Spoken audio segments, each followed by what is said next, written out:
The year was 2387, and Captain Jake Morrison stood on the bridge of the UNS Discovery, watching the stars bend and twist around them as they moved through space faster than light itself.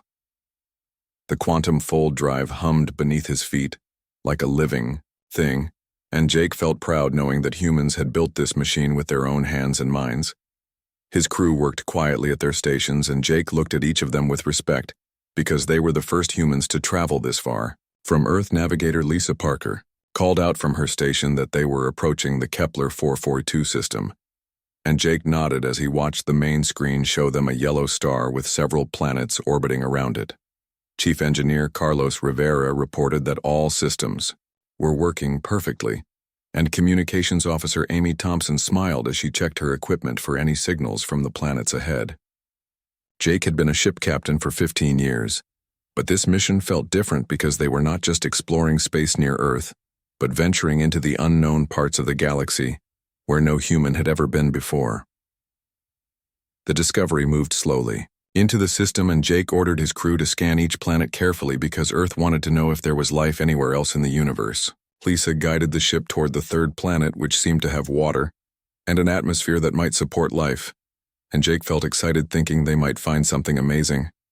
Carlos kept the engines running smoothly while Amy listened for any radio signals or messages that might come from the planet below them. Suddenly, Amy jumped up from her station and told Jake that she was receiving a signal, but it was not coming from the planet but from space itself. Jake asked her to put the signal on the main speakers, and the bridge filled with strange sounds that were clearly not human, but seemed to have a pattern like a language. Lisa checked her instruments and reported that there were 12 large ships moving toward them from the other side of the system, and Jake felt his heart beat faster because they were about to meet aliens for the first time in human history. The alien ships were massive and looked like they had been built by a civilization that was much older and more advanced than humanity. Jake ordered Amy to try sending a peaceful greeting message while Carlos prepared the ship for any problems that might happen. The alien ship surrounded the Discovery but did not attack, and Jake hoped this meant they wanted to talk rather than fight. A new signal came through the speakers, and this time it was in perfect English, which surprised everyone on the bridge. A deep voice spoke and said that the Discovery had entered space controlled by the Zephyrian Collective, and that humans must identify themselves and explain why they were here. Jake took a deep breath and responded that they were explorers from Earth, looking for new worlds and new life, and that they came in peace. The alien voice introduced itself as High Chancellor Vextar of the Zephyrian Collective, and explained that his people had controlled this part of the galaxy for over 10,000 years. Jake listened carefully as Vextar described how the collective was made up of 12 different alien species, who worked together to keep peace and order among the stars. The Chancellor said that humans were clearly a young species who had recently learned to travel between stars and that they needed guidance from older and wiser civilizations. Jake felt uncomfortable when Vextar explained that all new species discovered by the collective were given a choice between joining as protected members or being destroyed as a threat to galactic peace. The Chancellor made it sound like protection was a generous offer, but Jake could hear the threat hidden in his words. Vextar said that protected species were allowed to live on their homeworlds, but had to follow collective laws and give up their independence in exchange for safety and technology. Lisa looked at Jake with worry in her eyes, and Carlos quietly prepared the ship's defensive systems while Amy continued recording everything for Earth to hear later.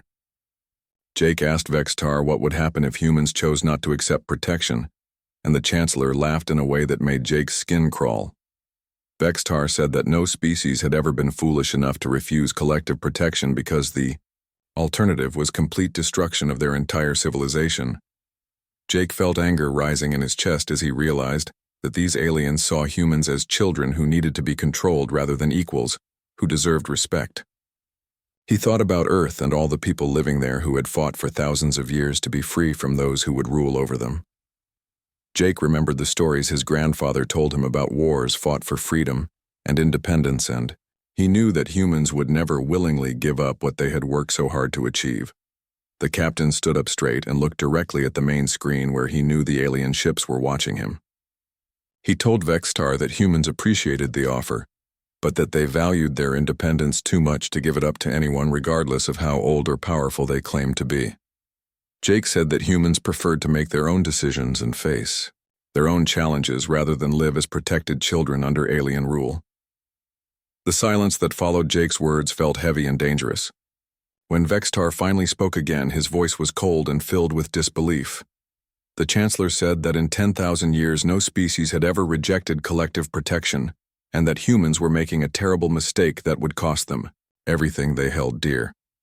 Vextar gave humanity one solar cycle to reconsider their foolish decision, and warned that the collective would return with enough ships to enforce their will if humans continued to refuse their generous offer. The alien ships disappeared as quickly as they had arrived, and Jake ordered Lisa to set course for Earth immediately. As the Discovery jumped back into fold space, Jake knew that everything had changed and that humanity was about to face the greatest challenge in their history. The stars around them seemed different now that they knew they were not alone and that there were those among the stars who would try to take away their freedom. The Discovery arrived at Earth 3 days after the encounter with the Zephyrian Collective, and Jake Morrison found himself standing in the biggest meeting room he had ever seen. Admiral Patricia Wells sat at the head of a long table surrounded by the most important people on Earth, and Jake felt nervous as he prepared to tell them about the alien ultimatum. President Elena Martinez listened carefully as Jake described his meeting with High Chancellor Vextar and the threat that now hung over all of humanity. General Ryan Clark slammed his fist on the table when Jake finished speaking and declared that no alien would ever tell humans how to live their lives.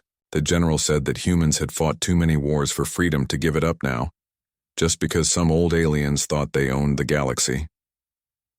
Admiral Wells nodded in agreement, but pointed out that they knew nothing about alien technology or how many ships the collective could bring against Earth. Dr. Kevin Hayes raised his hand and asked if he could examine the recordings that Amy Thompson had made during the encounter. The xenobiologist had studied alien life for 20 years, even though no one believed they would ever actually find any, and now his expertise was desperately needed. Kevin listened to the alien transmissions over and over while other scientists gathered around him to help analyze what they were hearing. President Martinez looked tired as she listened to her advisors argue about whether humans should fight or surrender to the collective. Some people believed that accepting alien protection might not be so bad if it meant that Earth would be safe from war and destruction. Others insisted that freedom was more important than safety, and that humans should fight even if they had no chance of winning. Meanwhile, in her laboratory, engineer Sophie Turner worked day and night to understand how the alien ships had appeared and disappeared so quickly. Sophie had helped design the quantum fold drive that powered human ships, and she knew that the aliens were using similar technology, but in ways that humans had never considered. She studied every piece of data from the Discovery's sensors and slowly began to see patterns in how the alien ships moved through space. Dr. Kevin Hayes made the first breakthrough when he realized that the alien language contained words and concepts that were thousands of years old. Kevin explained to the council that the collective had not changed their technology or their way of thinking for so long that they had become predictable. The aliens were powerful, but they were also stuck in old patterns that might be turned against them if humans could think of new ways to fight. Sophie Turner called Admiral Wells with exciting news about her research into alien technology. Sophie had discovered that while the collective ships were much bigger and more powerful than human vessels, they moved in straight lines and used simple attack patterns that had not changed for centuries. Sophie believed that smaller human ships, using unpredictable movements, might be able to avoid alien weapons and strike at weak points in their defenses. President Martinez called for a vote among the world leaders, and the result was closer than anyone had expected. 53% voted to resist the aliens, while 47% wanted to accept collective protection. The president looked around the room at faces filled with fear and determination and announced that humanity would not bow to alien demands for submission. General Clark immediately began organizing Earth's military forces, while Admiral Wells started planning how to use the small human fleet against a much larger alien armada. The general knew that humans had always been good at fighting larger and more powerful enemies by using speed and surprise instead of trying to match their strength. Admiral Wells studied every battle in human history where a smaller force had defeated a larger one, and looked for ideas that might work in space. Sophie Turner and her team of engineers worked frantically to modify human ships for the coming war. Sophie realized that the quantum fold drive could be used as more than just a way to travel between stars, and she began experimenting with ways to turn it into a weapon. The engineer discovered that the same technology that bent space for travel could also be used to create unexpected attacks that would confuse alien defenses. Dr. Kevin Hayes suggested that humans should try to contact other species under collective rule to see if any of them might be willing to help fight for freedom. Kevin believed that 10,000 years was a long time for the aliens to control other civilizations, and that some of them might be tired of living under collective rule. The xenobiologist proposed sending secret messages to other worlds to see if humanity could find allies among the stars.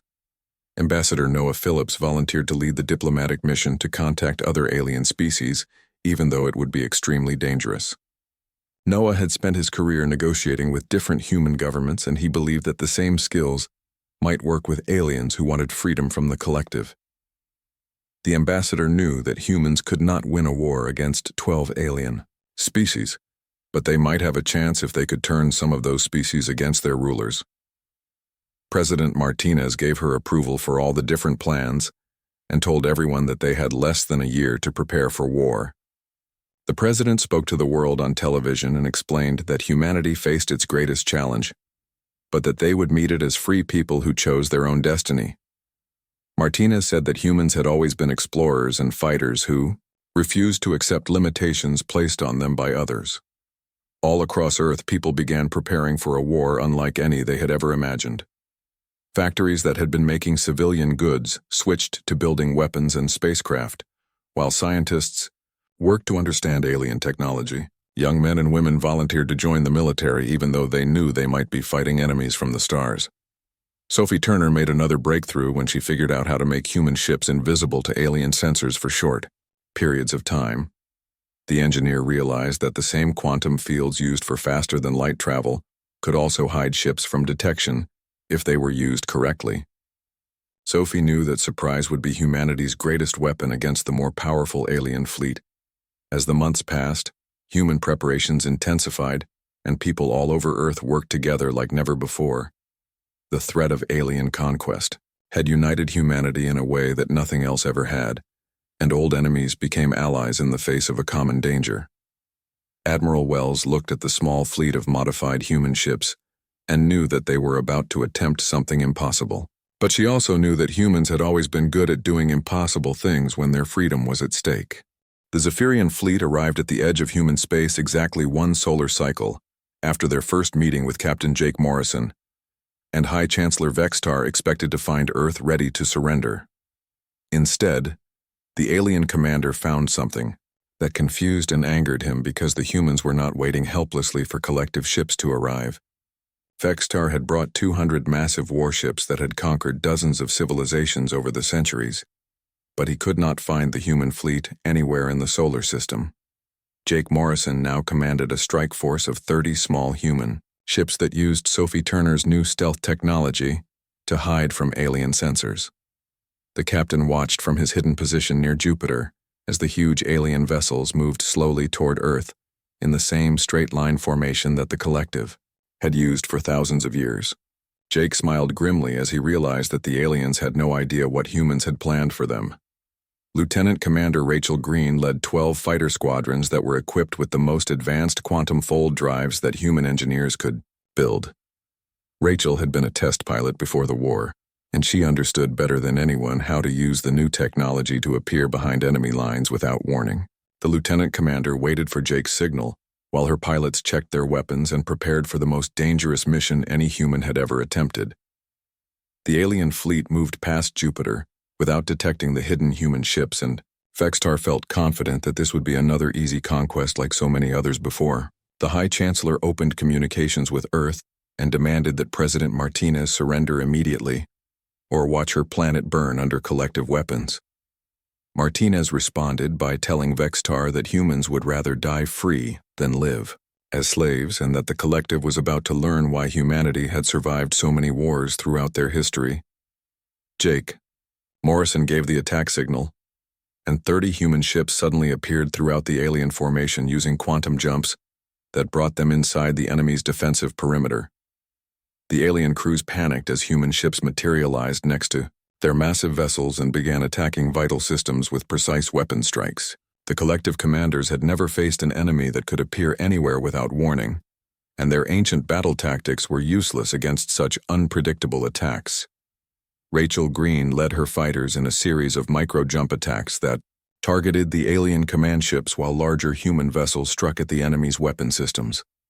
The lieutenant commander's squadrons would appear for just a few seconds to fire their weapons and then vanish again before the aliens could return. Fire. Rachel felt amazed at how slow the alien ships were to respond, and she realized that the collective had grown lazy after thousands of years of easy victories.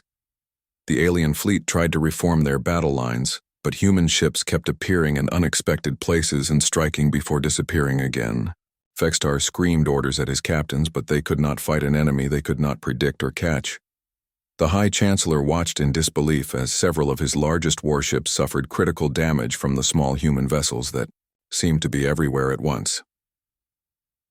On Earth, Ambassador Noah Phillips received a secret message from the Krillian Empire, which had been part of the collective for 300 years. The Krillian leader Admiral Zixtar told Noah that his people had been forced to join the collective after their homeworld was threatened with destruction, and that many Krillians dreamed of freedom. Admiral Zixtar said that the Krillian fleet was being ordered to attack Earth, but that some of his ships might have technical problems that would prevent them from fighting effectively. Dr. Tyler Brooks worked frantically in his laboratory to complete a special computer virus that could infiltrate collective communication networks and spread messages of rebellion to oppressed worlds. Tyler had spent months studying alien technology, and he believed that the collective's rigid control systems could be turned against them if the right information reached the subject species. The computer scientist knew that military victory would not be enough if humans could not inspire other aliens to demand their own freedom. Jake Morrison received word that more alien fleets were approaching from other parts of the galaxy, and he knew that humans could not win a long war against the entire collective. The captain ordered his ships to focus their attacks on the alien communication vessels because he understood that confusion and fear were as important as weapons in this type of fighting. Jake watched as human forces destroyed 2 alien command ships and saw the rest of the enemy fleet begin to fall apart as individual captains lost contact with their commanders. Rachel Green discovered that alien fighters were much slower and less maneuverable than human craft, and she led her squadrons in attacks that the enemy pilots could not counter. The lieutenant commander realized that the collective had built their ships for overwhelming firepower rather than speed and agility, which made them perfect targets for hit-and-run tactics. Rachel's fighters darted between the massive alien vessels like insects attacking giants, and the enemy gunners could not track targets that moved so quickly and unpredictably. Tyler Brooks successfully launched his communication virus into the collective network, and within hours messages of human defiance were being broadcast to every world under alien control. The computer scientist included recordings of human music and poetry that spoke of freedom and courage, along with technical information about how other species could build their own quantum fold drives. Tyler knew that ideas could be more dangerous to tyrants than weapons, and he smiled as he imagined the effect his messages would have on oppressed populations throughout the galaxy. Vextar tried to retreat with what remained of his fleet, but human ships followed them and continued their attacks even as the aliens attempted to escape. The High Chancellor could not understand how such a young and primitive species had developed tactics that his ancient military could not counter. Vextar sent desperate messages to other collective worlds asking for reinforcements, but many of those messages were intercepted by Tyler's virus and turned into broadcasts that spread rebellion instead of requests for help. The first major space battle between humans and the collective ended with the alien fleet in full retreat and dozens of their ships destroyed or captured. Jake Morrison looked at the wreckage floating in space and felt proud of what his people had accomplished. But he also knew that this was only the beginning of a much larger war. The captain received reports that uprisings were starting on several collective worlds, and he realized that humanity's fight for freedom was inspiring others to demand the same thing. Admiral Patricia Wells studied the battle reports and felt amazed at how well human tactics had worked against supposedly superior alien technology. The Admiral began planning larger operations that would take the war directly to collective territory, while Dr. Kevin Hayes analyzed captured alien equipment to learn more about their weaknesses. Patricia knew that humans had won the first battle, but the real test would come when the collective brought their full military power against Earth and its allies. What began as humanity's desperate fight for independence quickly became something much larger, as Tyler Brooks's communication virus spread rebellion across the galaxy. The Andromedian refugees who had been enslaved in the mining worlds of the Outer Rim received the human messages and remembered what freedom felt like before the collective destroyed their civilization 2,000 years ago. Within weeks, Andromedian workers were sabotaging mining equipment and attacking their collective overseers with tools and determination that surprised everyone, including themselves. The aquatic Neptari abandoned their underwater cities on the ocean world of Tidal Prime and used their powerful swimming abilities to attack collective installations that other species could not reach.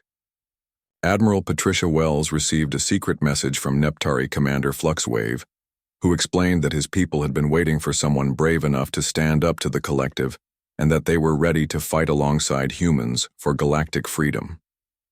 The Admiral felt amazed that aliens she had never heard of were willing to risk everything to help humanity in their war against tyranny.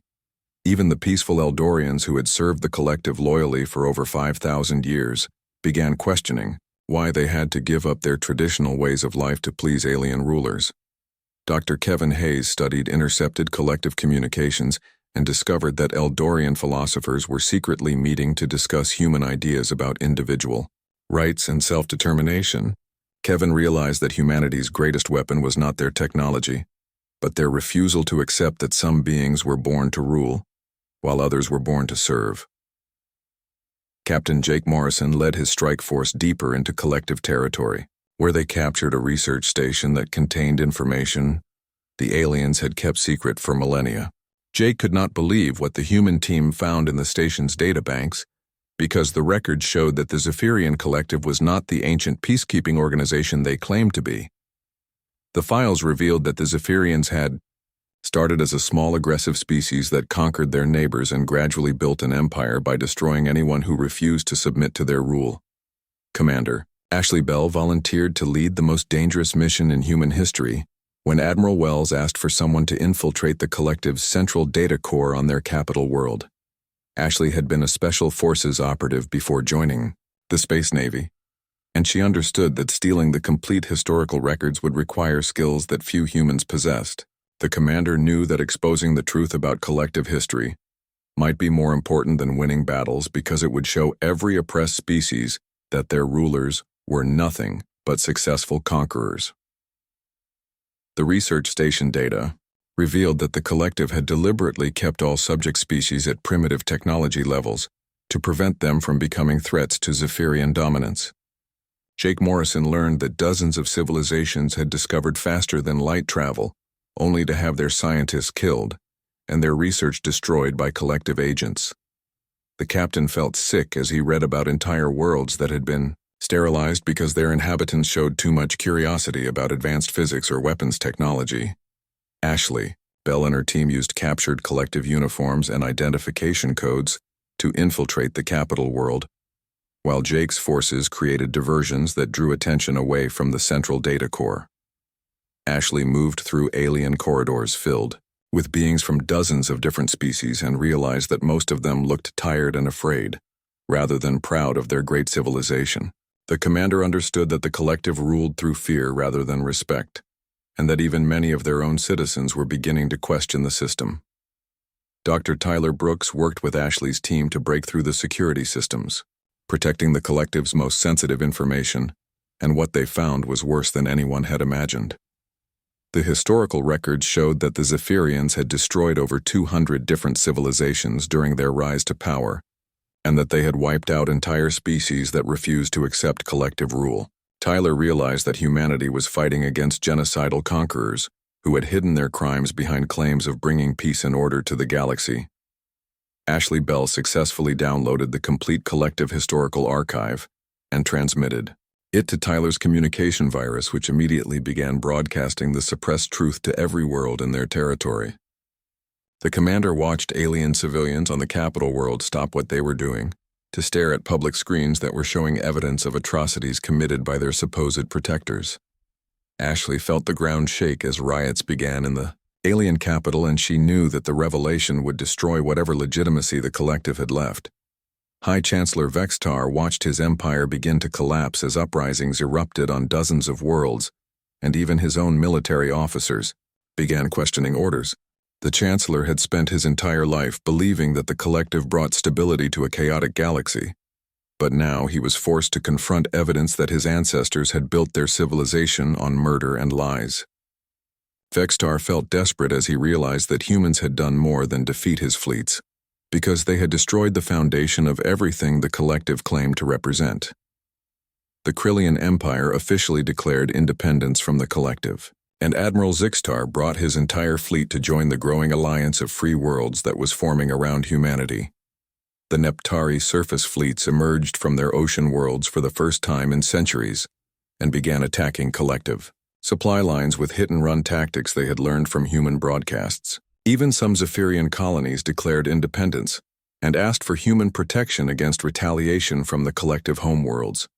Jake Morrison received reports that collective forces were retreating from dozens of systems as local populations rose up against their governors and military commanders. The captain could hardly believe that humanity's small rebellion had sparked a galaxy-wide revolution that was tearing apart an empire that had seemed invincible just months before. Jake knew that humans had given other species something more valuable than weapons or technology, because they had shown them that freedom was possible if people were willing to fight for it. Vextar made a desperate decision to deploy the Omega protocol weapon system that had been forbidden for 5,000 years because even the collective leadership understood that some weapons were too terrible to use. The Chancellor convinced himself that destroying Earth would end the rebellion and restore order to the galaxy, but he could not admit that he was really trying to preserve his own power by committing genocide against the species that had exposed his people's crimes. Dr. Maya Singh received urgent warnings from Admiral Wells that the collective was preparing to use a planet-killing weapon against Earth, and Maya knew that humanity's survival depended on the experimental fold space shield she had been developing. The quantum physicist had worked for months to create a defensive system that could protect entire worlds, but she had never tested it against the kind of massive energy release that could destroy a planet.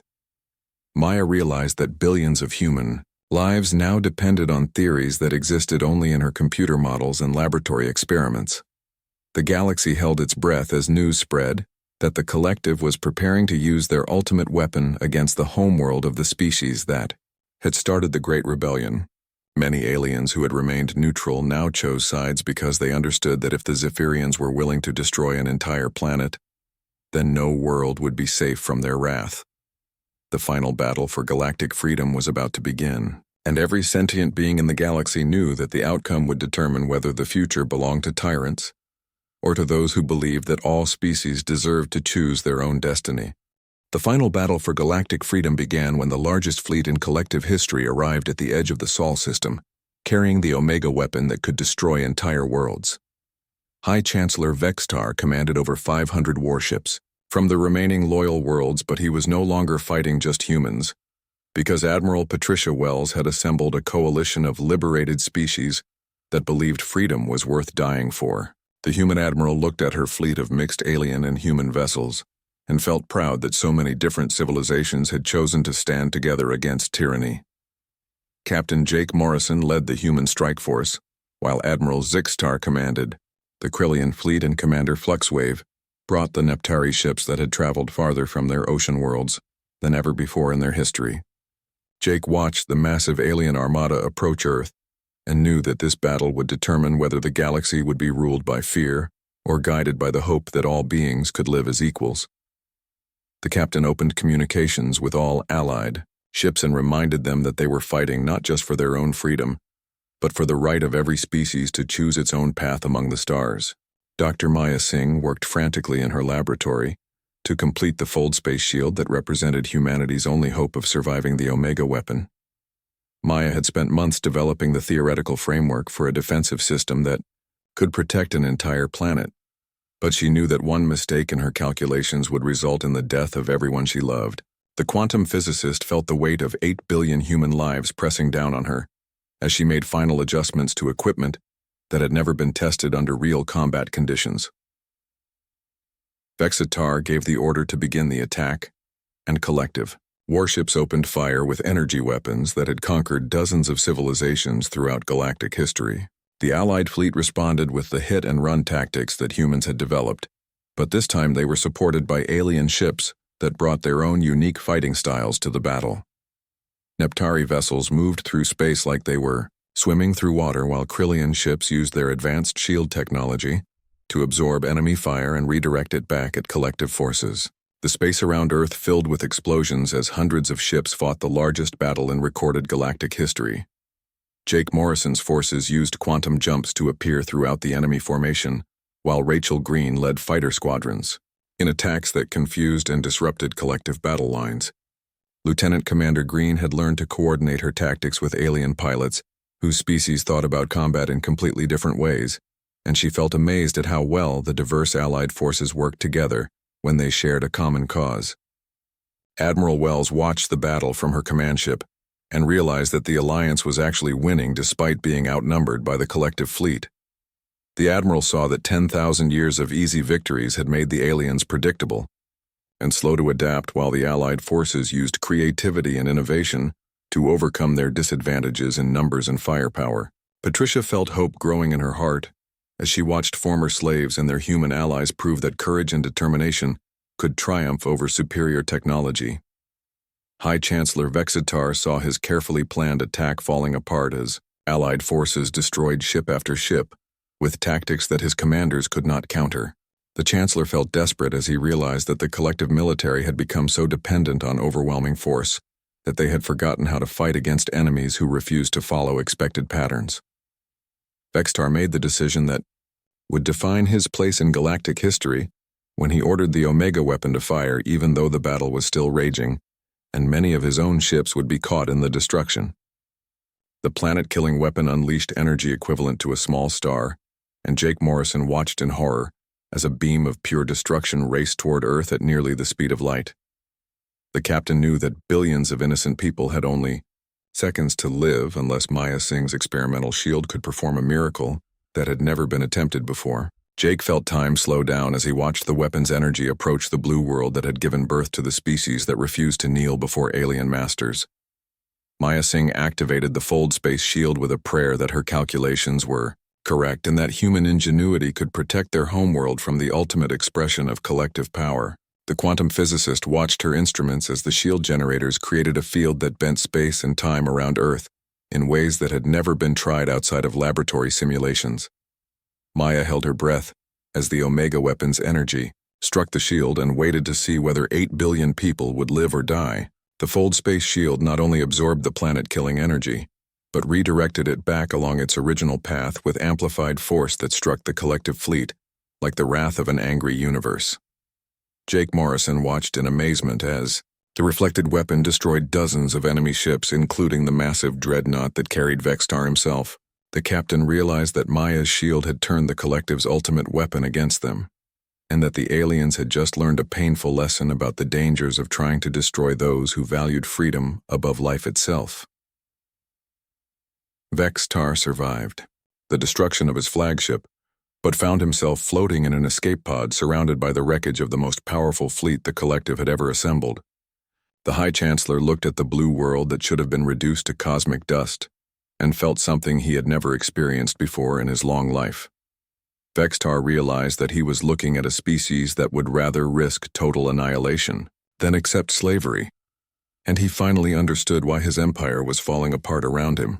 The remaining collective ships surrendered rather than continue fighting an enemy that had just demonstrated the ability to turn their own weapons against them. Admiral Wells accepted Vexitar's surrender and offered something that surprised every being in the solar system when she promised that the collective leadership would be treated with mercy rather than the vengeance they deserved. Patricia explained that humans did not seek to replace one empire with another, but wanted to create a galaxy where all species could live in peace as equals. President Elena Martinez addressed the newly formed Galactic Freedom Alliance from the steps of the United Nations building and announced principles that would guide the liberated galaxy into a new age of cooperation and discovery. Martinez declared that no species would ever again be forced to submit to the rule of another, and that technology and knowledge would be shared freely among all civilizations that respected the rights of others. The president said that humans had not fought to become galactic rulers but to ensure that the desire for freedom could flourish wherever intelligent life existed. Captain Jake Morrison accepted promotion to admiral and took command of the first truly integrated galactic fleet that included ships and crews from dozens of different species working together as equals. Jake stood on the bridge of his new flagship and looked out at vessels that represented civilizations he had never imagined just months before, when the Discovery first encountered alien life. The admiral knew that humans had given the galaxy something more precious than victory, because they had shown that different species could work together when they shared respect for freedom and dignity. The former collective worlds began the difficult process of rebuilding their civilizations without the oppressive system that had controlled their development for millennia. Dr. Kevin Hayes helped establish cultural exchange programs that allowed species to learn from each other, while Dr. Tyler Brooks worked to create communication networks that would prevent any future empire from suppressing information or controlling the flow of ideas. Kevin and Tyler understood that lasting freedom required more than military victory, because it needed educated populations who valued independence and cooperation over the false security of authoritarian rule. Admiral Morrison addressed the first session of the Galactic Congress and spoke words that would be remembered for thousands of years by beings throughout the galaxy. He said that humans had not come to the stars to conquer or rule, but to explore and learn alongside other species who shared their love of discovery and freedom. Morrison declared that the galaxy had entered a new age where diversity would be celebrated rather than suppressed, and where the human spirit of defiance against tyranny would serve as the foundation for interstellar civilization. The story concluded with exploration ships from dozens of species working together to push toward the galactic core where new worlds and new civilizations waited to be discovered. They carried with them not weapons of conquest, but the promise that freedom was a right that belonged to every sentient being regardless of their species or origin. Humanity had indeed made history, not through domination but by proving that the courage to stand up for what was right could inspire others to demand the same dignity and respect that all intelligent life deserved.